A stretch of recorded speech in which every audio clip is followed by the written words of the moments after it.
Қиярдағы пустоцвет деген не?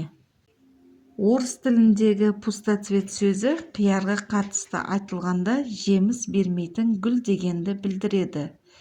Қазақшаға түсінікті етіп айтсақ, пустоцвет аталық қияр гүлі. Ол тек тозан шығарады, бірақ түйнек байламайды. Келесі фотодағы аналық гүл. Түбінде кішкентай қиярдың ізі болады. Солар ғана жеміске айналады. Яғни бақшада қияр гүлдеп тұрса да, көпшілігі пустоцвет. Аталық гүл болса, түйнек шықпайды. Шешімі: аталық гүлден аналық гүлге қолмен тозаңдандыру, жәндіктер тарту үшін айналасына гүл отырғызу.